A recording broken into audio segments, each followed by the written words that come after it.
ReflectorCAD is a paradigm-shifting design tool for designing segment reflectors. Segment reflectors, for example, are commonly used for automotive headlamps.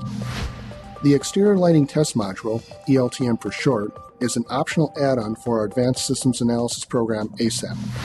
ReflectorCAD, ASAP, and ELTM comprise the perfect set of software tools in terms of workflow for designing and analyzing a segmented reflector. Let's take a look at an example. ReflectorCAD was developed as a new design paradigm and packaged as a true graphical user interface to provide a long-needed illumination first-order design tool for segmented reflectors. ReflectorCAD allows you to graphically lay out the reflector segments, to compute very quickly the approximate intensity from individual segments or all of the segments in a source, and most importantly, to graphically adjust the radiometric output from each individual segment. ReflectorCAD then automatically will adjust and create that segment corresponding to that particular radiometric output. ReflectorCAD will also automatically fill in the spaces between segments with inter-segment fillers and allow you to 3D visualize the reflector, source, segment shadowing, and inter-segment fillers.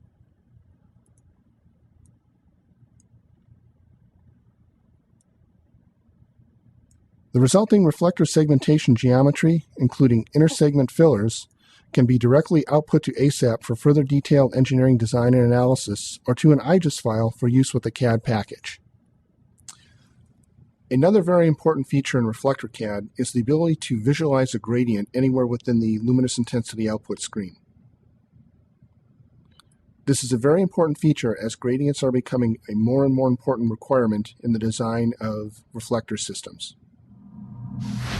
Let us now start a design from the ground up, but before we get to the actual design, let's explore the actual ReflectorCAD interface.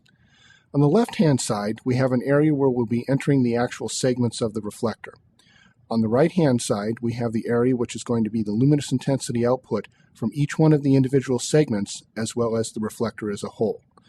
In each area, you have the ability to set the grid spacings, for example, in terms of snaps per grid cell and the grid spacings for the segmented reflector.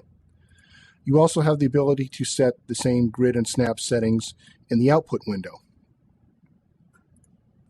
In addition to setting up the grid spacings for both the segmented reflector portion of the screen as well as the output, we can adjust some other parameters in the Output Properties box. In the Output Properties box, you will see you have the ability to adjust the vertical range of the luminous intensity output as well as the horizontal range of the luminous intensity output.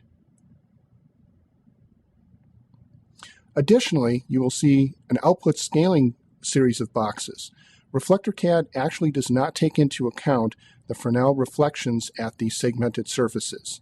It also does not model the lens in the system, but you can put in bulk scaling factors in order to reduce the amount of flux transmitted from the reflector to the actual luminous intensity pattern. Additionally, you have the ability to change the output type. In our particular example, we're going to be looking at luminous intensity, but you could also set the output to be illuminance. Next, I'm going to start the ReflectorCAD workflow by clicking on the Setup button. Here I will set the system units. In this case, we're going to use millimeters. I will then set up my base reflector. The base reflector in this case is going to be a very simple parabola, which has a radius of curvature of 80 millimeters, and the focus of the parabola will be located at the global origin of my optical system. Additionally, I have the ability to enter some simple output aperturing of the reflector. In this case, it's going to have a racetrack shape with these following parameters. I will also have ReflectorCAD insert a hole of approximately 20 millimeters in diameter for which I can put in a bulb.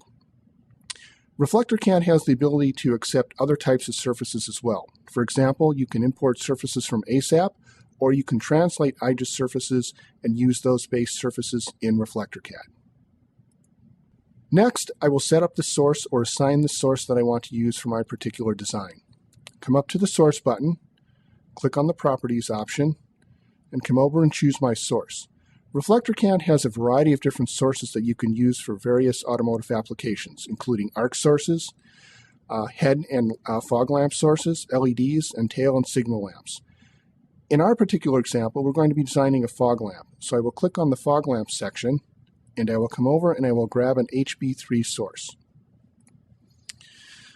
We can take a look at the model itself with the View Model button, and in this picture you can see that it is a very detailed example of an HB3 headlamp. Some important points to understand about ReflectorCAD. First of all, this model was actually created in Breault Research Organization's Advanced Systems Analysis program. It is a very sophisticated model which includes a variety of mechanical and optical mechanical properties, including an actual filament. ReflectorCAD actually does not use all of this information. It is going to primarily be using the ray information in its calculations. I will next position the source with respect to the global coordinate system in my reflector and click OK. At this point, I'm now ready to begin entering segments. So I will come up to my segment button and I will click on the segment and I'll enter in my first segment. ReflectorCAD creates the segment and draws the luminous intensity pattern corresponding to that particular segment. Now, in normal reflector designs, what I would end up doing is adding additional segments over here, each contributing to the luminous intensity pattern, and then I would have to come over and use some algorithm to change the prescription of these particular segments in order to get the desired output. As I mentioned previously, ReflectorCAD is an entirely new paradigm. In fact, what I will do is I will actually come over and operate on the luminous intensity pattern, changing that pattern to the desired shape that I want from that particular segment by dropping and dragging the various areas around the luminous intensity pattern, and ReflectorCAD will automatically update the shape of the segment in order to produce that particular luminous intensity pattern. Now, in the segmented area of the display screen, you will see a series of contour lines in the particular segment. What this indicates is whether this new segment is above or below the base surface that you've identified. We're ready to insert our next segment. I come up to my segment button, and I'll begin creating my new segment. And we'll see that the luminous intensity pattern from that particular segment with the source that I've defined now appears over in the output window. Once again, I will be able to take this luminous intensity segment and move it and reshape it to my desired output, and ReflectorCAD will automatically update that particular segment. Now, I can click outside of the segments which I have defined, and I see the sum total of the luminous intensity patterns from each of the individual segments. Or I can actually click on each individual segment itself and see the contribution from that. I have two segments defined. Now I'm ready to create a third segment.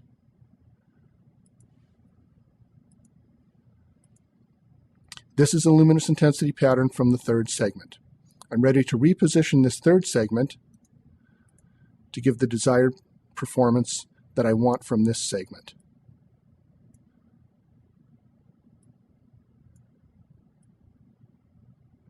You will note in the design that I'm doing, I'm actually tilting or adjusting the luminous intensity patterns from the inner segments to correspond to the luminous intensity pattern on the outer portion of the beam.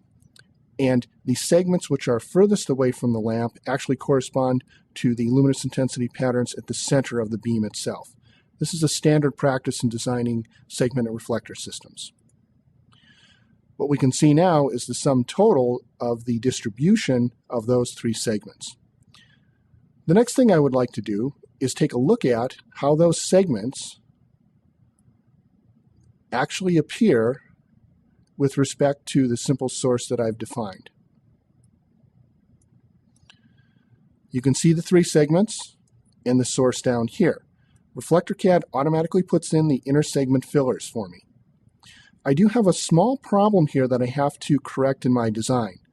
First, this inner segment filler is much too large for production purposes.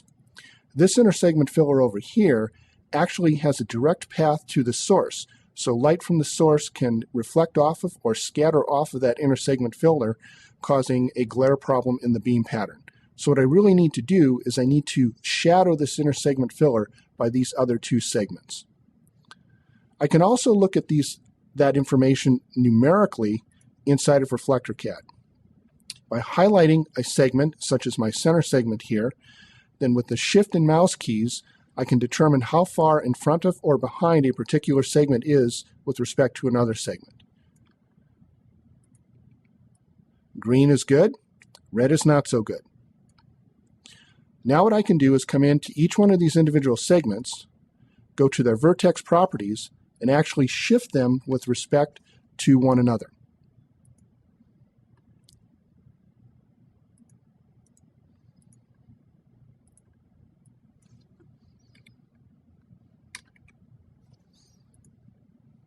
I'll have ReflectorCAD redevelop all of the segments, and then I will look at these in my 3D viewer once again. And I still have a small problem with this inner segment filler here, which I'll have to correct.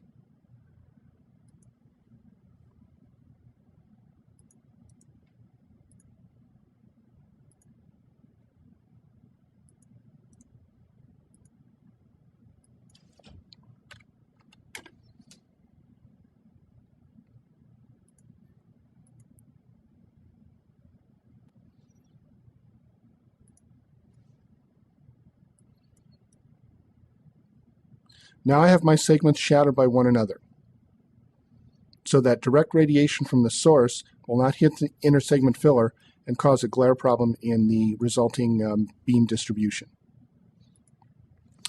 Now, I could continue the design, and in doing so, put in each one of the other segments for this quadrant, as well as this quadrant in the lower right-hand corner. ReflectorCAD has an easier way of setting up these segments, however. I can come to my segment button and click on Mirror Existing Segments. I have the ability to mirror segments about the X and the Y axes. I will first mirror them about the Y axes, maintaining the same or mirroring the aim points of those particular segments.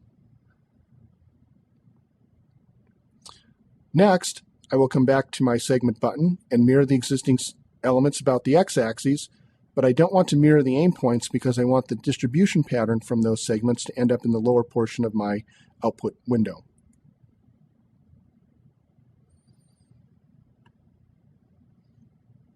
And now you can see the contribution from each individual segment and the total contribution from the reflector itself.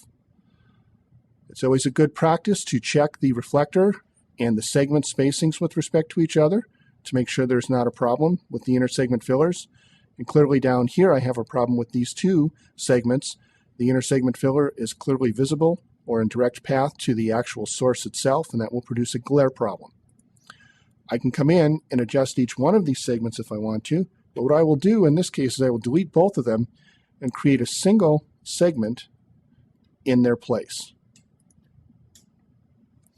Once again, the exciting new paradigm with ReflectorCAD is the ability to move the luminous intensity pattern, dragging it and dropping it to the desired distribution that I want,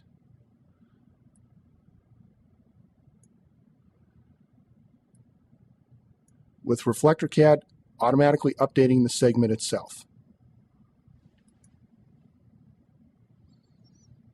In this case, there is a very small, if no, inner segment filler visible, and that's probably good enough for this point in my design cycle. I now have designed a segment reflector for a front fog lamp application in literally a matter of minutes. I now have the option of exporting this to either an IGES file or to ASAP for further analysis. Let's now open a file designed in ReflectorCAD. Keep in mind that ELTM can be used to analyze virtually any design that can be imported into ASAP. We click on the ELTM button and we'll open up a file, a predefined file, which has some of our fog lamp information in it. The exterior lighting test module screen is composed of several areas. First is an area to define your geometry. This geometry actually includes the source distribution and the reflector distribution. You have the ability to add sources, and the source we're using for this particular example is the HB3 source, which will look something like this. This is a very sophisticated source which contains the optical and mechanical geometry, including the filament structure and various source apodizations. In addition to defining or setting up your sources and your reflectors, you have the ability to choose from a wide variety of tests. In our particular example, we're going to be using the SAE front fog lamp test. But you also have the choice of various Federal Motor Vehicle Safety Standard tests, as well as European tests. The options window allows you to trace rays, and it also allows you to determine how you are analyzing the luminous intensity output from your simulation. In addition, you have the ability to set the actual plot window. When ELTM is doing its actual calculations, you will see the luminous intensity pattern displayed in this area, and in the lower portion of the screen, you will see the test point values and whether you have passed or failed. Once you have set up your system and your source, and you've told ELTM that you want to do the ray trace and the various analysis, you simply hit the Apply button, and ELTM and ASAP begin the simulation and calculation. We've created a source with approximately 1 million rays, and now what we're looking at is the actual reflector geometry and the source geometry. As you can see, it is a very complicated source with all the mechanical and optical properties assigned to that source. These sophisticated sources are required in order to do complicated designs and analyses of these types of reflector systems. I will now switch over to the ELTM window area, and we can see the results of our calculation. Indicated in the window is the basic luminous intensity pattern. You can drop and drag the cursor to look at various slices through the field of that luminous intensity pattern. In the test point area, you can actually click on the test points, and you can see those test points highlighted and whether you passed or failed. In this particular example, most of the test points have passed, with one test point that has failed. The test point that has failed is in the upper area of the luminous intensity pattern. This is not as troublesome as would first indicate, because in order to do a more sophisticated analysis, we would actually add in the shelving of the reflector as well as the outer lens, which are not included in this particular analysis. However, we've been able to analyze the performance of a segmented reflector and determine whether it has passed or failed the variety of test points for this particular application. And just to summarize what we've done, in a matter of minutes, we've constructed a segmented reflector, transferred that segmented reflector into ASAP, analyzed its performance, and have determined whether that particular design is going to pass or fail.